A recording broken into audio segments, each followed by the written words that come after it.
ईश्वर तू ही अन्नदाता है। किसी राज्य में एक प्रतापी राजा हुआ करता था। वो राजा रोज सुबह उठकर पूजा पाठ करता और गरीबों को दान देता। अपने इस उदार व्यवहार और दया की भावना की वजह से राजा पूरी जनता में बहुत लोकप्रिय हो गया था।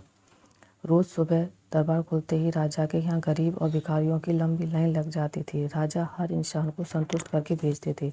किशन और गोपाल नाम के दो गरीब भिखारी रोज राजा के यहाँ दान लेने आते। राजा जब किशन को दान देता तो किशन राजा की बहुत वाहवाही करता और राजा को दुआएं देता। वहीं जब राजा गोपाल को दान देता तो वह हर बार एक ही बात बोलता, हे ईश्वर तू बड़ा दयालु है, तूने मुझे इतना सब कुछ दिया। राजा को उसकी बात थोड़ी बुरी लगती। राजा सोचता कि दान मैं देता हूँ और ये गुणगान उस ईश्वर का करता है। एक दिन राजकुमारी का जन्मदिन था। उस दिन राजा ने दिल खोलकर दान दिया। जब किशन और गोपाल का नंबर आया तो राजा ने पहले किशन को दान दिया और किशन राजा के गुणगान करने लगा। लेकिन राजा ने जैसे ही गोपाल को दान दिया वो हाथ ऊपर उठा के बोला, हे ईश्वर तू ही अन्नदाता है, आज तूने मुझे इतना दिया, इसके लिए प्रभु तुझे धन्यवाद देता हूँ। राजा को यह सुनकर बड़ा गुस्सा आया। उसने कहा कि गोपाल, मैं रोज़ तुम्हें दान देता हूँ, फिर तुम मेरे बजाय ईश्वर का गुणगान क्यों करते हो? गोपाल बोला, राजन, देने वाला तो ऊपर बैठा है, वही सबका अन्नदाता है, आपका भी और मेरा भी। यह कहकर गोपाल वहाँ से चला गया। अब राजा ने गोपाल को सबक सिखाने की सोची।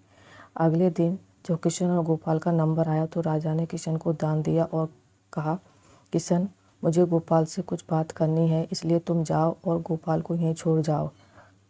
और हाँ, आज तुम अपने पुराने रास्ते से मत जाना। आज तुमको राजमहल के किनारे से जाना है, जहाँ से सिर्फ मैं गुजरता हूँ। किशन खुशी खुशी दान लेकर चला गया। राजमहल के किनारे का रास्ता बड़ा ही शानदार और खुशबू भरा था। संयोग से राजा ने उस रास्ते में एक चांदी के सिक्कों से भरा घड़ा रखवा दिया था। लेकिन किशन आज अपनी मस्ती में मस्त था। वो सोच रहा था कि राजा की मुझ पर बड़ी कृपा हुई है, जो मुझको अपने राजमहल के रास्ते से गुजारा। यहाँ से तो मैं अगर आंख बंद करके भी चलूँ तो भी कोई परेशानी नहीं होगी। यही सोचकर किशन आंखें बंद करके रास्ते से गुजर गया। लेकिन उसकी नज़र चांदी के सिक्कों से भरे घड़े पर नहीं पड़ी। थोड़ी देर बाद राजा ने गोपाल से कहा कि अब तुम जाओ, क्योंकि किशन अब जा चुका होगा, लेकिन तुमको भी उसी रास्ते से जाना है जिससे किशन गया है। गोपाल धीमे कदमों से ईश्वर का धन्यवाद करते हुए आगे बढ़ चला। अभी थोड़ी दूर ही गया होगा कि उसकी नज़र चांदी के सिक्कों से भरे घड़े पर पड़ी। गोपाल घड़ा पाकर बड़ा खुश हुआ। उसने कहा, ईश्वर तेरी मुझ पर बड़ी अनुकंपा है, तूने मुझे इतना धन दिया। और वो घड़ा लेकर घर चला गया। अगले दिन फिर से जब गोपाल और किशन का नंबर आया तो राजा को लगा कि किशन घड़ा ले जा चुका होगा। इसलिए उसने किशन से पूछा, क्यों किशन, कल का रास्ता कैसा रहा? राह में कुछ मिला या नहीं? किशन ने कहा, महाराज, रास्ता इतना सुंदर था कि मैं तो आंखें बंद करके घर चला गया, लेकिन कुछ मिला तो नहीं। फिर राजा ने गोपाल से पूछा तो उसने बताया कि राजा, कल मुझे चांदी के सिक्कों से भरा एक घड़ा मिला। ईश्वर ने मुझ पर बड़ी कृपा की। राजा किशन से बड़ा गुस्सा हुआ। उसने कहा कि आज मैं तुम्हें धन नहीं दूंगा, बल्कि एक तरबूज दूंगा। किशन बेचारा परेशान तो था, लेकिन कहता भी तो क्या, चुपचाप तरबूज लेकर चल पड़ा। उधर राजा ने गोपाल को रोजाना की तरह कुछ दान में दिया। किशन ने सोचा कि इस तरबूज का मैं क्या करूँगा, और यही सोचकर वो अपना तरबूज एक फल वाले को बेच गया। अब वह गोपाल रास्ते से गुजरा। उसने सोचा कि घर पर कुछ खाने को तो है नहीं, क्यों ना बच्चों के लिए एक तरबूज ले लिया जाए।